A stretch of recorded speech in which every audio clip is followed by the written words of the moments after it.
হ্যাঁ রাইতে 9টা বাজে হ্যাঁ সাথে সারা রাত বাইকে গেছে। আপনি আপনার মেয়েকে রেখে চলে গেছিলেন? জি, এই স্যারের সাথে পরিচয় করতেছে। হ্যাঁ এর সাথে আমি পরকীয়া করছি। সন্তানের প্রতি কোনো মায়া নাই? না, এইগুলা নারী রে ডাইরেক্ট তিসা মাইরা লোক আর ওয়াইফ হইলো গিয়ে হ্যাঁ তামান্না এই ছেলের সাথে করে আজকে এই ছেলেটা আমি ধরছি ডাইরেক্ট পরিচয় করছে আমার ওয়াইফের সাথে বাইকে গেছে গা।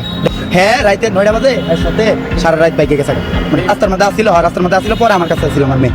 মেয়েকে অন্ধকারে ফেলে হ্যাঁ জি এটা সত্য। রাত্রের বাজে 9টা তার মেয়েটারে মানে সে তার মেয়েটারে রাইখা রাস্তার মধ্যে অন্ধকারে রাইখা চলে গেছে। আপনি আপনার মেয়েকে রেখে চলে গেছিলেন? জি, আপনার মেয়ের বয়স কত? 2.5 বছর। 2.5 বছরের একটা বাচ্চাকে আপনি কোথায় রেখে চলে গেছেন? আমার বাসার সামনে। আপনার কাছে আমি এই বিচার চাই, আমার এই নাতিতে কিভাবে গেছে অন্ধকারের মধ্যে 9টার সময় পালাইয়া চলে গেছে। জানা যায় কয়েক বছর আগে ভালোবেসে সংসার শুরু করেন তামান্না নামের এই তরুণী। স্বামী স্ত্রীর সংসারের জন্ম নেয় একটি সন্তান, কিন্তু সময় করানোর সঙ্গে সঙ্গে এই গৃহবধূর বিরুদ্ধে পরক্রিয়ায় জড়িয়ে পড়ার অভিযোগ ওঠে। আমার ওয়াইফ তামান্না ওই যে হ্যাঁ আজকে কতদিন ধরে মানে এক ছেলের সাথে মানে সম্পর্ক পরিচয় করতেছে। মানে এটা আমি আউলেতে দেখতেছি, মানে আমি সঠিক ধরা পড়ছে আমার সামনে। ধরা পড়ার পরে এই স্যারের সাথে পরিচয় করতেছে। হ্যাঁ এই আজকে সোজাসুজি ধরা পড়ছে।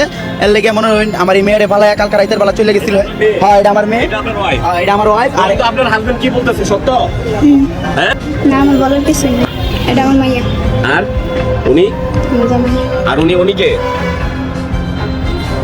কে? এর সাথে আমি পরকীয়া করছি। না, কোনো বিয়ে হয় নাই। উনি কি কোনো বিয়ের আশ্বাস দিছে? না, কোনো কিছু দেয় না। এমনকি কিছুদিন আগে সন্তানকে বাড়িতে রেখে চলে যান তিনি। আরো 3 দিন কই আছিল এটা জিজ্ঞাসা করে বাগের বাজার ধুমদন্ডা হাতে নাতে দছে সে বলছে তার বোন লাগে। আরো 3 দিন হেলো কোনো জায়গায় ছিলাম না। আমি যেদিন বাগের বাজার গেছিলাম এদিন আমি আমার বোনের বাসায় গেছি। আমার বোনের বাসায় গেছি। আমি আমার বোনের বাসায় গেছি।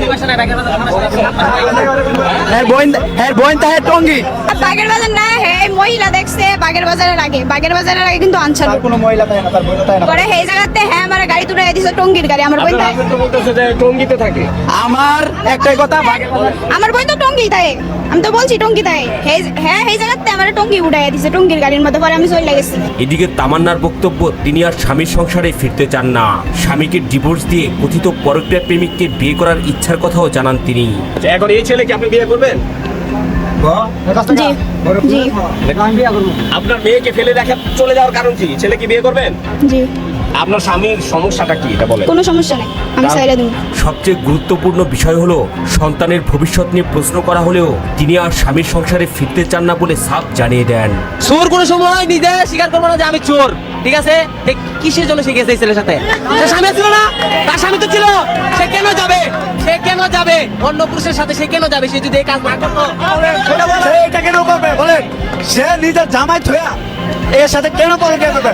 আর এ তো ছোট একটা মা থয়া সে কেন যাইলো? তবে ঘটনার সবচেয়ে আলোচিত অংশ আসে এরপরেই। কথিত প্রেমিককে স্থানীয়দের হাত থেকে রক্ষা করতে সেখানে হাজির হন তামান্না।